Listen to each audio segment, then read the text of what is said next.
And then he switches to nouns, verbal nouns, which in Greek drama, but also first, I guess, in Hebrew, maybe it was true in Greek drama back then too, you have verbal nouns having a higher dramatic value. My pastor stresses that a lot in Isaiah 53:3. So it is a definite feature of the Hebrew language. Because with respect to the word hadar in Isaiah 53:3. So, I think it's 53:3, it might be 2. But anyway, the point is that he's switching to verbal nouns and he's pairing them still. Okay, so you got mishchat marehu. Those are the paired nouns. Notice they both begin with M. That's preposition min. That's birthing. That's the second major theme he uses throughout the epistle. Because him being birthed as human, coming down, being hit down by the sons of men, birthed from the sons of men, meish, okay? He thus births salvation for us on the cross. The cross is depicted as a kind of pregnancy. And I'm going to be getting to that later on in the chapter. Okay, so now more detail on 52:14. Kasher samu alecha rabim kemishchat meish mereihu. See the switch? Meish mereihu. So mishchat meish mereihu. See the emming? He's using the emming. He's going to play on ya. He's going to play on al going up. Okay, because al is also a prefix for God. Here the al is used with the ayin. But, of course, in Elohim, it's the Aleph. But the sound is very similar. Okay? And that's why Al is used for above, too. He's going to be playing on that. So we've got, the pairing is still continuing. Shemimu is the last Cal perfect. It's pairing to the whole clause of 52:13.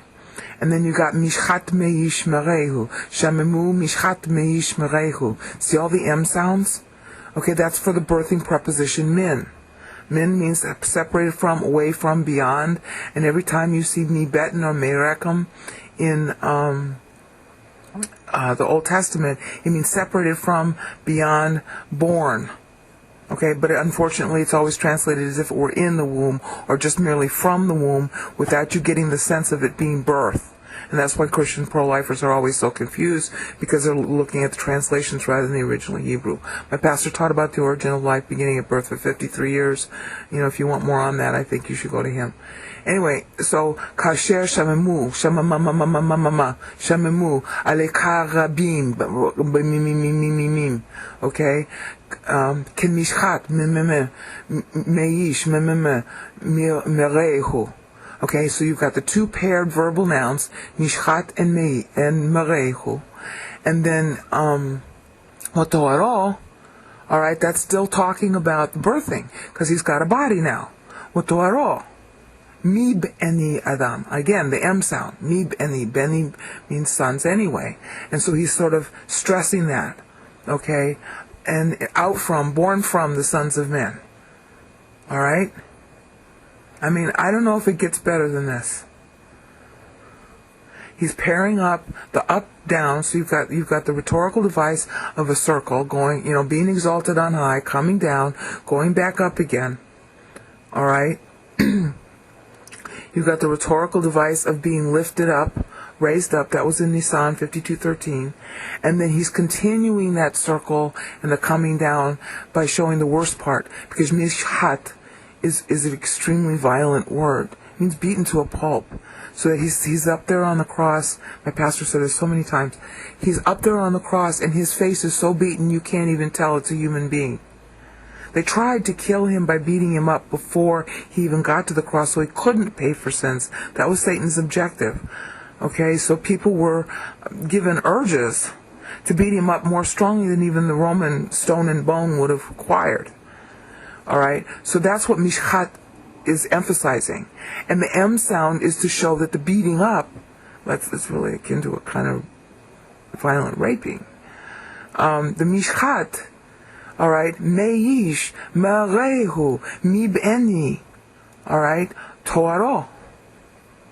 So that's how you can tell he's emphasizing the WH part of the sacred tetragrammaton. The becoming, this is what he becomes. He who is highest becomes the lowest in order to be raised up, wanisa, lifted up on the cross, then lifted up to God in resurrection, to be glorified above even all the angels, and that's in Hebrews 1:3. Onoma means the person, and therefore the name in that person. The final big important thing to notice about this for the outline of the chapter is that Isaiah parses his meter to display certain doctrinal truths. It's just really shocking how he does this. I go through this more in the poetic translation in the Isaiah 53 trans HTM page. He uses 9 syllables, 8 syllables, and 7. And sometimes you're going to have to elide syllables in order to fit it. And when you do that, you see significance, actually, too. But we're going to be getting into that at times. He uses 9 syllables to illustrate Trinity. He uses 8 syllables to illustrate God's will with respect to Christ and his humanity. And he uses 7 syllables to illustrate Christ's perfection, and it gets to be very climactic when he does that, as you're going to find out later on, because what he does is when he uses the 7, he uses the 7 in triplets, again illustrating Trinity, the whole idea that like the sacred he uses in the Old Testament, where each is God, but they are united in what they think. They have the same attitude, the same ruling on everything, total rapport, same nature. That's what echad means in Hebrew anyway. So you're going to see all this illustrated in the Hebrew by the way he parses the meter in his verses. So now let's look at how he does that here, because he's setting up the pattern here. Okay, let's look at 52:13 again. And you have, okay, so going back to 52:13. All right, you have okay, now count it out. Hine yaskil avdi yarum. That's 8. All right, that's God's will with respect to his humanity. Wanisa wagava ma'od. 8 again. Now, it's all about his humanity becoming and being raised up. So there's your 8. So it's paired 8s. Notice the pairing again in 52:13.